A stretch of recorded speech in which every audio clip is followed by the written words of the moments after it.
ორივე სალმები, მადლობა მოსვლისთვის. გადაცემა დავიწყეთ ლონდონში მიმდინარე დებატებით და თქვენ კარგად იცნობთ ამ კანონმდებლებს, ბრიტანელი ლორდების და თემთა პალატის წარმომადგენლებს, რომლებიც დღეს ითხოვდნენ ბიძინა ივანიშვილის არაჩვეულებრივ სანქცირებას, არამედ მაგნიცკისით მის დასჯას და დასანქცირებას. რამდენად ახლო შეიძლება იყოს ეს პერსპექტივა და ხართ თუ არა საქმის კურსში რა მასალებს ფლობენ ისინი? საღამშვიდობის შეგვიძლია ვთქვათ, რომ თქვენს ეთერში უბრალოდ პირველად ვარ, ამიტომ ყველას მინდა უშურვო მშვიდობა, კეთილდღეობა. ჩვენს პოლიტიკურ პატიმრებს თავისუფლება, ჩვენ გვაქვს ძალიან დიდი ამოცანები ამ წელს და ძალიან საინტერესოდ დაიწყო ეს წელი, მათ შორის რეგიონისთვის და ჩვენი ქვეყნისთვის, იმიტომ რომ ნამდვილად გეოპოლიტიკურ გავლენას და გეოპოლიტიკურ ძვრებს აქვს ძალიან დიდი მნიშვნელობა ჩვენი ქვეყნისთვის. რაც შეეხება ბრიტანულ სანქციებს, ახლა მე მრავალი თვის განმავლობაში ვაკვირდებოდი საქართველოს ტერიტორიის გამოყენებას ბიძინა ივანიშვილის ძალადობის და ქაოსის რეჟიმის მიერ სანქციების თავიდან არიდების კუთხით. რამდენიმე თვის წინ წერდი მათ შორის ყულევის ნავთობ ტერმინალთან დაკავშირებით, როდესაც როსნეფტის და ლუკოილის დასანქცირების შემდეგ პრინციპში ის კომპანიას დასანქცირდა რუსნეფტი, რომელიც გუცირობს ეკუთვნის, ეს არის ადამიანი, რომელმაც იყიდა 2012 წლებში ბიძინა ივანიშვილის მთელი კომპლექსი რუსეთში, ეს 2012 წელს სანამ ივანიშვილი ესე ღიად საჯაროდ არჩევნებში კენჭს იყრიდა და თორსები 1 მილიარდი გადაუხადა ივანიშვილს, ამიტომ ის ვალი, რომელშიც არის ამ რუს ოლიგარქებთან ივანიშვილი, გამოდის ზუსტად ისე, რომ მან შეანახინა ნავთობ ტერმინალში ეს დასანქცირებული რუსული ნავთობი. ჩვენ ძალიან კარგად ვიცით, რომ ყულევის ნავთობ ტერმინალი ეს არის ძალიან საეჭვო გარიგებების და საეჭვო მოწილეების ხელში, მათ შორის ინფორმაცია ვრცელდებოდა გერეუს ოფიცრის შვილზე და ასევე არაჩვეულებრივი გამოძიება გააკეთა აი ფაქტმა. მე მინდა ყველას უთხრა, რომ ეს გამოძიება აუცილებლად წაიკითხონ, ეს გამოძიება ეხება საქართველოდან რუსული ნავთობის ფალსიფიცირებული დოკუმენტებით გატანას, რაც გულისხმობს აი მაგალითად უზბეკეთიდან გამოტანილი, ვითომ უზბეკეთიდან გამოტანილი ნავთობი და ამ დროს თქვენ იცით, რომ უზბეკეთში არ არის ნავთობი, პირიქით რუსეთიდან შეაქვთ უზბეკეთში ნავთობი და ორ კომპანიაზე იყო ძირითადად საუბარი და ერთ-ერთ კომპანიაზე მინდა გავამახვილო ყურადღება, რომელსაც გაქონდა ეს ნავთობი, ეს იყო ბიძინა ივანიშვილის ქართუს ბანკის 2013 წლიდან ძალიან აქტიური ბენეფიციარი. ეხლა ეს რატო დავიწყე ასე? ანუ საქართველოს ფოკუსი ეს არ არის მხოლოდ ადამიანის უფლებების კონტექსტში, მიუხედავად იმისა, რომ ჩვენ გვაქვს უმძიმესი ვითარება, ჩვენ გვაყავს პოლიტპატიმრები, ასე მეტი პოლიტპატიმარი, ჩვენ გვყავს უმაღლესი თანამდებობის პირები დაჭერილი, ყველა პოლიტიკოსები, სტუდენტები, არ ვიცი, მსახიობები, პოეტები და ასე შემდეგ, მაგრამ საქართველოს ფოკუსში ხდება საერთოდ სულ სხვა, ასე ვთქვათ, გეოპოლიტიკური რაღაც ხედვით, მათ შორის ამერიკის შეერთებული შტატებიდან და სხვა შორის ამერიკის შეერთებული შტატები მასშტაბური დანაშაულის ერთ-ერთი კვანძი შეიძლება იყოს. ეს არის სანქციებიდან თავის არიდება, პირდაპირ ვთქვათ, მე ამასთან დაკავშირებით 3 წლის წინ საუბრობდი ჯერ კიდევ და მაშინ წარმოუდგენლად შავი კამპანია აგორა იმედმა, ჩემ წინააღმდეგ, სხვა შორის ჟურნალისტის წინააღმდეგ, თავარი ჟურნალისტი იყო თუ არ ვცდები, რომელმაც გააკეთა სიუჟეტი და ეს იყო კონკრეტული ინფორმაცია და მეც ეს ინფორმაცია მქონდა, ამიტომ ეს როდესაც ვენესუელაში ხდება ეხა უნიშნელოვანესი, ვთქვათ, ასევე ძვრები, რაც გულისხმობს მადუროს დაკავებას, მოპარვას, ისე რომ ამერიკის შეერთებული შტატების საერთოდ ნულოვანი დანაკარგი და კიდევ ერთხელ დამტკიცა, რამდენად მნიშვნელოვანია მისი არმია, სასიცოცხლოდ გრანდიოზულია და სხვა შორის დღეს ასევე ვკითხულობდი მნიშვნელოვან ინფორმაციას, რა სამხედრო ინვესტიციები ქონდა ჩადებული რუსეთს ვენესუელაში და ამ სამხედრო ინვესტიციებმა წლების განმავლობაში ამაზე მოთქვავენ ეს ბლოგერები, ეგრეთ წოდებული დუგინები და ასე შემდეგ, რომ არც ჰაერსაწინააღმდეგო სისტემამ არ იმუშაო და ზოგადად ეს იყო უმნიშვნელოვანესი ოპერაცია. ოპერაცია, ხო? მაგრამ მოდით თავი დავანებოთ, ანუ ნავთობის გეოპოლიტიკა მოქმედებაში ვერც კი მოიყვა. ხო, ნავთობის გეოპოლიტიკა ეს არის ცალკე ძალიან მნიშვნელოვანი. ეს არის პრეზიდენტ ტრამპის უშუალოდ ინტერესი. ჩრდილოვანი ფლოტის წინააღმდეგ კონკრეტულად ჩვენი პარტნიორების მიმართული ძალისხმევა ეს გაცილებით უფრო ეხლა გააქტიურებულია. სხვა შორის ამაზე ჩემი ძალიან ბევრი კოლეგა უკრაინელი და თქვენი კოლეგა წერდა, რომ წლების განმავლობაში ჩრდილოვანი ფლოტი რუსეთს, რომელსაც გადაქონდა ეს სანქცირებული ნავთობი თქვათ ირანიდან, რუსეთიდან, ხო იცით როგორ ხდება ტანკერები რო იცვლიდნენ გზაში თქვათ რაღაც მათ შორის საქართველოში შემოვიდა კი ერთ-ერთი არ იყო დასანქცირებული, მაგრამ იყო საეჭვო, ასე ვთქვათ, ტანკერების სიაში. ამიტომ ეხლანდელი დაკავებული ტანკერიც ეს რას ნიშნავს, რომ ჩრდილოვანი ფლოტის წინააღმდეგ ძალიან სერიოზული ფართომასშტაბიანი ბრძოლა არის გაჩაღებული. ეს ეკუთვნის ამერიკის შეერთებულ შტატებს პირველ რიგში, რომელმაც დააკავა რუსული ტანკერი. ეს იყო ავსტრალიის, ეს იყო კანადის, ეს იყო ევროკავშირის, ფინეთის და სხვადასხვა ქვეყნების ძალიან სერიოზული ძალისხმევა. და მეორე საკითხი, რომელიც ძალიან საინტერესოა, ნამდვილად არიან თუ არა ქართველი მეზღვაურები ამ სამხედრო. იცით რა, არ მაქვს მე ამაზე ინფორმაცია, მე ვკითხე ჩემს უკრაინელ მეგობრებს, მაგრამ არც მათ აქვთ ინფორმაცია, თუ ქართველი მეზღვაურები იქ არიან, ეს არ არის მათი კარგი ცხოვრების გამო, ხო? ეს არის იმის გამო, რომ ქართული ოცნების ძალადობის და ქაოსის რეჟიმი ამ ადამიანებს, ვისაც აქვს პროფესიონალური ცოდნა და მართლაც ქართველი მეზღვაურები ერთ-ერთი გამორჩეულები არიან სხვათა შორის აი ამ საზღვაო სივრცეში, მათ ისინი ვერ პოულობენ შესაფერის სამსახურს, ხო? ეს არის ამათი პასუხისმგებლობა პირველ რიგში. და მეორე, ეს არის უმნიშვნელოვანესი კიდევ, ესე ვთქვათ, საკითხი ქართული ოცნების ძალადობის რეჟიმი, სადაც ხდება ფოკუსი, ეს არის ირანის საკითხი, ხო? ანუ წლების განმავლობაში ჩვენ ვუყურებდით თუ როგორ ეკეკულცებოდა არამხოლოდ რუსეთს, ვთქვათ, ივანიშვილი თავისი ეს ოლიგარქიული კავშირებით, თავისი ფარცხალაძის კავშირებით, თავისი ეს ფარცხალაძე, რომელიც კვლელი აღმოჩნდა მისი პროკურორი და რომელიც ხო აღმოჩნდა ბოლოს, რომ ფარცხალაძე რომანოვია და რუსეთში FSB-ს პირდაპირ, ასე ვთქვათ, ფის ქვეშ იყო, ხო? ანუ ირანთან მიმართებაში ჩვენ სხვა შორის ამერიკელებს მართლა ძალიან სერიოზული შეშფოთება ქონდა. შეშფოთებაც არ არის, აი შოკი ქონდათ, როდესაც ყობახიძის, თქვათ, იქ ჰეზბოლას გვერდზე დგომა, სადაც სკანდირებდნენ სიკვდილი ისრაელს, ეს იყო სიკვდილი ამერიკას, ეს იყო ერთ-ერთი ყველაზე ესეთი მნიშვნელოვანი გარღვევა მაშინ ჩვენი პარტნიორების ცნობიერებაში, რომელსაც არ ქონდათ კონკრეტულად ეხა ჩამოყალიბებული რაღაც, თქვათ, ესეთი სწორხაზოვანი ხაზი ჩვენი ქვეყნის მიმართ და კავკასიის მიმართ და ეს ხაზის ჩამოყალიბება და ამაზეც მინდა ორი სიტყვა გითხრათ. ანუ ეს ირანთან მიმართებაში, ასე ვთქვათ, საქართველოს ძალიან კონკრეტულად საჰაერო სივრცის გამოყენება, რომელსაც რუსულ სამხედრო თვითმფრინავებს აძლევს და მე მინდა ეხა საჯაროა ესე კითხვა დავსვა მართლა, რომ 1000 ბოდვაზე რო ლაპარაკობს, აი მართლა ივანიშვილის აიათოლა პაპუაშვილი, აი მართლა 1000 ბოდვაზე რო ლაპარაკობს და ეს პროპაგანდისტები, ხო? სააკაშვილი მოიცანია მადურო და მართლა მადუროს პარტნიორები. მართლა მადუროს რეჟიმი აქებდა ქართული ოცნების რეჟიმს, ხო? ეხლა რა სააკაშვილზეა ლაპარაკი და თვითონ მართლა ივანიშვილის აიათოლებად გადაიქცნენ. ანუ პროპაგანდისტებად, ეხლა კონკრეტულად პაპუაშვილს თავისი როლი აქვს ამ პროპაგანდისტული, თქვა რუსული ნარატივების.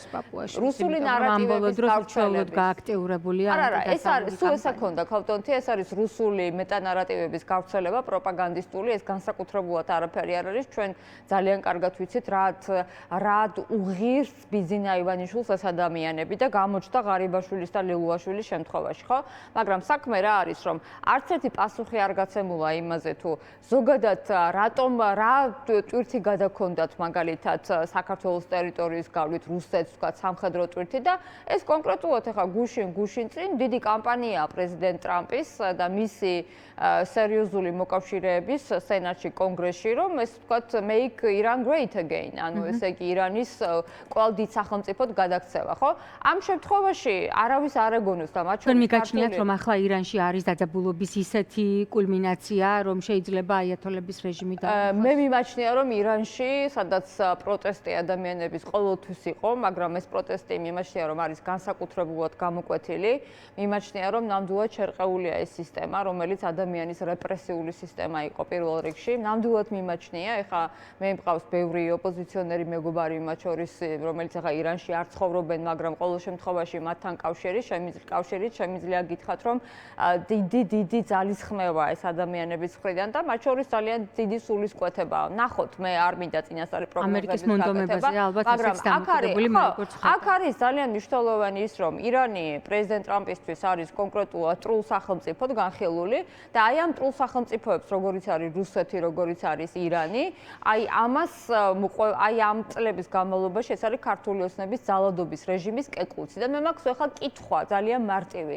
იმ შემთხვევაში, როდესაც პრეზიდენტ ტრამპის წინააღმდეგ წავიდა ბიძინა ივანიშვილი, არა მხოლოდ ვთქვათ ის წერილი, გახსოვთ ალბათ ის შემზარავი წერილი, რომელიც მიწერა მან პრეზიდენტ ტრამპის ადმინისტრაციას, არამედ კონკრეტულად საქართველოს საერთოდ არ ფიგურირებს პრეზიდენტ ტრამპის ინიციატივაში ეგრეთ წოდებული სამშვიდობო დერეფანი, ეს არის ტრიპის დერეფანი.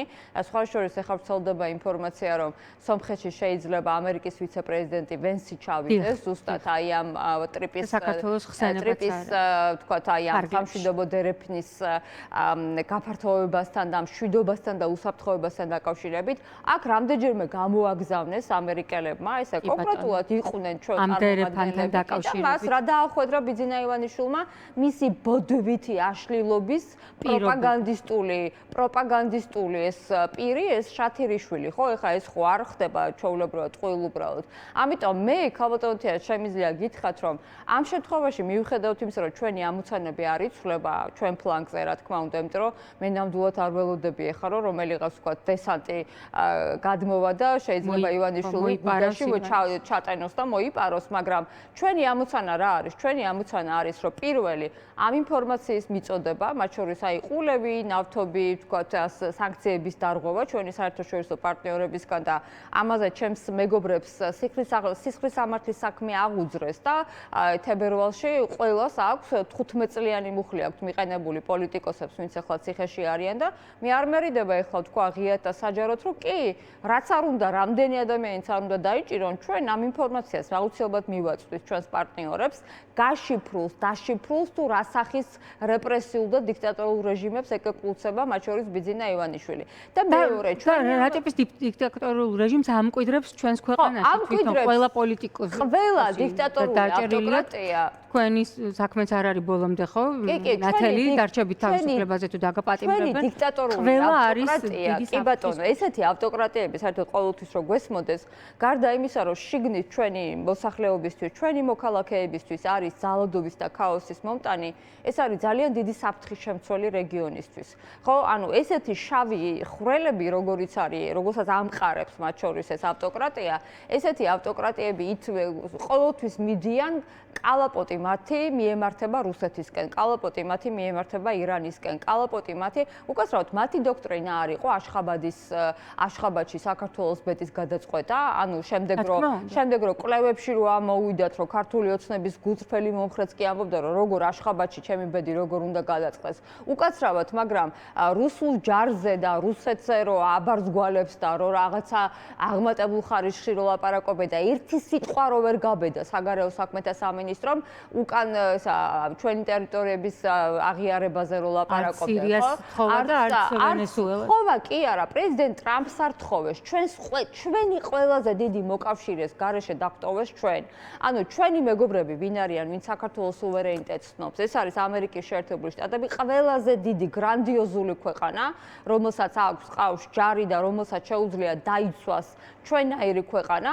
ეს არის ევროპის კავშირი, რომელშიც არის გერმანია, რომელშიც არის საფრანგეთი, არიან სკანდინავიის ქვეყნები და აი ამ მეგობრების გარეშე დაგვტოვა ჩვენ ქართული ოცნების რეჟიმა, ძალადობის და ქაოსის რეჟიმი. ამიტომ მე მაქვს კითხვა ეხლა ქალბატონთეა, რა მშვიდობაზე ლაპარაკობს ბიძინა ივანიშვილი, რომ რამდენიმე წელში შეიძლება საქართველოს მოქალაქეები და საქართველოს ჯარისის ქონება რაც არის, მაგალითად, რავი, ჩვენი იროკეზები, ჯაველინები რუსების ხელში აღმოჩნდეს, თუ რუსების ჯარში აღმოჩნდეს საქართველოს მოქალაქეები. ასე ეგონათ ჩვენს თანამოქალაქე აფხაზებსაც, მაგალითად, რამოდენიმე წლის წინ, რომ არავითარ ომში არ გაიწოდნენ, იმიტომ რომ მაინც ელიტარული დამოკიდებულება იყო, მაგრამ ცხინვალის რეგიონიდანაც და აფხაზეთიდანაც ეხლა საერთოდ ცხინვალის რეგიონიდან საერთოდ მიდიან და იქ იხოცებიან ადამიანები, ჩვენი თანამოქალაქეები, მაგრამ აფხაზეთში უკვე ეს სერიოზული მწვავე პრობლემაა, ხო? ამიტომ ყველასთვის გასაგებად რომ იყოს დათქვამი, მშვიდობის და კეთილდღეობის მთავარი ფორმულა გვჭირდებოდა ჩვენ. ჭირდებოდა თქვენ, ჩვენ, იმ ადამიანებს, ვინც არიან რუსთაველზე. ჩვენ ვართ მთავარი მშვიდობის, ასე ვთქვათ, ყველაზე უფრო მნიშვნელოვანი მოტრფიალი ადამიანები, იმიტომ რომ ბიძინა ივანიშვილი სადაც მიაქანებს ამ ქვეყანას ირანთან, რუსეთთან კავშირით, რა ვიცი, თურქმენეთთან კავშირით, აშხაბადში კავშირით, ეხლა ეს არის პირველ რიგში ომის ფორმულა, ხო? ეს არის ძალადობის და ქაოსის რეჟიმი. და მეორე საკითხი, რაც აუცილებლად უნდა თქვა, კიდევ ვიმეორებ, რომ ჩვენი ამოცანები არ იცვლება. ანუ საგარეო პოლიტიკური ოპოზიციის ამოცანებს გულისხმობ. ყველას ამოცანას, იმიტომ რომ მე ახლა ვეღარ ვანსხვავებ უკვე ოპოზიციას და ვთქვათ რაღაცნაირად სამოქალაქო სექტორს, მოქალაქეებს, იმიტომ რომ პარტიების გაუქმების რაღაცა კონკრეტულად უკვე პიკია. პაპუაშვილის პასუხები ვენეციის კომისიასთან დაკავშირებით თითქოს ტრამპის პოლიტიკაზე რომ აქვს სწორება და აი ნახეთ იმანაც კი დატოვა ვენეციის კომისია და მე რატომ უნდა დავუჯერო მოგისმენიათ ალბათ ეს კომენტარი თუ არა დამოგასმენია. პირდაპირ მიგისცენ რომ პარტიების აკრძალვა ალბათ განახლდება პოლიტიკოსების დაჭერა. სერიოზულად ამ პაპუაშვილს ამ პროპაგანდაში და ბოდვაში შევყოთ. მართლა ივანიშვილის აიათოლას ჩამოყალიბდა ეს ადამიანი, აი მართლა ეს მთელი პროპაგანდისტული რუსული ნაგავი გადმოაქვს ესე. ეს როლი აქვს მორგებული. ვენეციის კომისიასთან დაკავშირებით მე მინდა ვთქვა რომ ეხლა აი ამ ტიპის აიათოლების დასამარცხებლად საქართველოში რა უნდა ქნათ? ხო, ამერიკის შეერთებულ შტატებს თავისი ამოცანა აქვს, იგი არ არის ევროკავშირის წევრი, იგი არ არის ევროპის საბჭოს წევრი და თუ უნდა დატოვონ ევროპის საბჭო, ისედაც ხო აღარ მუშაობენ ევროპის საბჭომ, ხო შეუწყვიტა მანდატი და არავითარი დელეგაციები იქ აღარ ჩადიან. მე მაინტერესებს რაზე ლაპარაკობს და რას საუბრობს ელჩი, რომელიც არის ეგრეთ წოდებული ელჩი, რომელიც არის ევროპის საბჭოში, ხო? ამიტომ ნებისმიერ შემთხვევაში ჩვენი ამოცანა არ იცვლება. არ იცვლება არც ამ ბოდვით, არ იცვლება არც ამ ივანიშვილის აიათოლების რაღაც ჩამომწკრივებით და კონკრეტულად ამ რაღაცა პროპაგანდისტული მეტანარატივებით. ჩვენი ამოცანა არის შემდეგი. პირველი, ეს არის რომ ჩვენ უნდა მოვახდინოთ ძალიან კონკრეტულად გასაგებად ახსნა ჩვენი პარტნიორებისთვის. პირველი, რომ რატომ არის ბიძინა ივანიშვილი არა მხოლოდ ავტოკრატი, არამედ რატომ არის საფრთხე, რეგიონალური საფრთხე ჩვენი, ესე ვთქვათ, მთელი რეგიონისთვის და თვითონ ამერიკის შეერთებული შტატებისთვის. ჩვენ ამას ვაკეთებთ სანქციებზე, ვაკეთებთ ყველა ის ინფორმაცია, რომელიც ჩვენ გვაქვს და ეს ბევრი არ არის საჯარო, რა თქმა უნდა, ხელმისაწვდომი ხდება ჩვენი პარტნიორებისთვის და ნამდვილად არ მეშენია მე ახლა ამის თქმა. მეორე, ჩვენ უნდა შევთავაზოთ კონკრეტულად, რას ვაპირებთ იმ შემთხვევაში და როგორ წარმოგვიდგენია კონსოლიდაცია ეს ძალიან მნიშვნელოვანია მათ შორის ჩვენი პარტნიორებისთვის. მე არ ვსაუბრობ კონსოლიდაციაზე, როდესაც მაგალითად ერთ მაგიდასთან ყველა სხდება და ერთმანეთს ეხუტება და კოცნის. არა, ესეთი რამ პოლიტიკაში არ არსებობს და არც ერთმანეთი არ მოგწონს დიდად შეიძლება, თუმცა ეხლა საერთოდ სხვა ვითარებაა, ჩემი კოლეგების დიდი ნაწილი პოლიტიკოსები არიან ციხეში, ხო? ამიტომ ჩვენი მთავარი ამოცანა არის, რომ ერთი ძალიან მყარი გზავნილი ჩვენ მეტანარატივებს დაუპირისპიროთ სერიოზული მეტანარატივი, რაც გულისხმობს იმას, რა სიმართლეს და მორალური უპირატესობას ჩვენ გვაქვს და მესამე, ეს არის ყველაფერი გავაკეთოთ, რომ ის ადამიანები, ვინც მართლა გმირები არიან, ციხეში თუ ციხის გარეთ პროტესტში, ეს ადამიანები გავაძლიეროს ჩვენი მოქმედებით. ყველა ერთად, ჩვენ ერთმანეთის გარდა უბრალოდ არავინ არ გვყავს. ამიტომ კიდევ ერთხელ ყველას მინდა უსურვო მშვიდობა, კეთილდღეობა, თავისუფლება პოლიტპატიმრებს აუცილებლად. ჩემი კოლეგები მინდა მოვიკითხო ყველა და ყველა ის ადამიანი, რატომღაც არ ითვლება ხოლმე კარგ ტონად პოლიტიკოსებზე ლაპარაკი, მაგრამ ყველას მინდა რომ დიდი მოკითხვა შეუცვალო. ყველა პოლიტიკური ტყვე არის ახლა ივანიშვილის ახალგაზრდები, ახალგაზრდები, ყველა ის ადამიანი, ვინც არის ახლა ციხეში და მე შემიძლია გითხრათ, რომ არც ფასები დაიწევს, ფასები აიწევს. არც წამლები გაიაფდება, არც ბიძინა ივანიშვილის ეს აიათოლები, თქვათ, შეეჩვევიან ფულის არ ხაპვას, იმიტომ რომ დაყლიფეს და გაყლიფეს მთელი საქართველო და 15000 ლარები გაიხადეს ხელფასი. და ყველაფერი იქნება ისე, თუ ჩვენ მოვინდომებთ, როგორიც არის ჩვენი ისტორიული მისია, ეროვნული მისია, მშვიდობა, კეთილდღეობა, ევროპული საქართველო და საქართველო, რომელიც სჭირდება ყველას. მათ შორის ქართული ოცნების მომხრეებსაც. ძალიან დიდი მადლობა. ძალიან დიდი მადლობა. კიდევ ერთხელ გიერთდებით ყველა სურვილში და